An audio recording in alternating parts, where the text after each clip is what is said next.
Number 1 security thread. ఒకవేళ మీరు screen పైన చూసుకోగలిగితే ప్రతి 500 రూపీస్ నోట్లో ఇలాంటి లైన్స్ మీకు ఈజీగా కనిపిస్తాయి. సో మనం మన కరెన్సీ నోట్ని హోల్డ్ చేసుకొని కాస్త మలిపి చూస్తే ఆ గ్రీన్ కలర్లో ఉన్న లైన్స్ బ్లూ కలర్లో కనిపించాలి.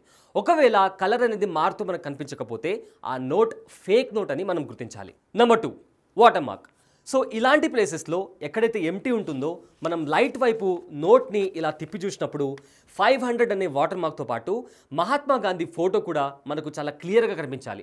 ఒకవేళ అలా కనిపించకపోతే ఆ నోట్ ఫేక్ నోట్ అని మనం గుర్తించాలి. నంబర్ 3 అక్షరాలు.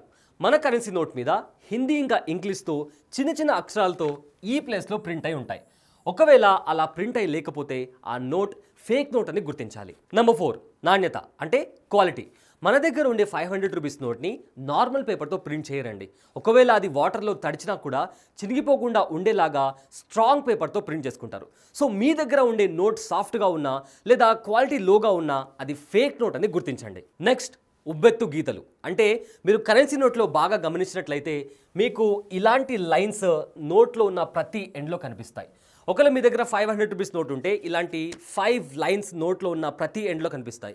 మీరు కళ్ళు మూసుకొని సెన్స్ చేసినా కూడా అక్కడ లైన్స్ ఉన్నట్లు మీరు గుర్తించగలగాలి. ఒకవేళ అలా మీరు సెన్స్ చేయలేకపోతే ఆ నోట్ ఫేక్ నోట్ అని మీరు గమనించాలి. నెక్స్ట్ దేవనగరి లిపి.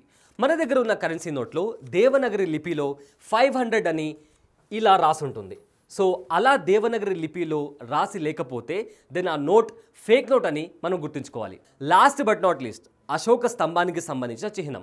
సో ఒకవేళ మనం కరెన్సీ నోట్లో చాలా క్లియర్గా చూస్తే ఎండ్లో మనకు అశోక స్తంభం కనిపిస్తుంది. సో ఇలా కనిపించకపోతే ఆ నోట్ ఫేక్ నోట్ అని మనం గమనించాలి అండ్ దగ్గరలో ఉన్న బ్యాంక్ లేదా పోలీస్ స్టేషన్లో కంప్లైంట్ ఇవ్వాలి.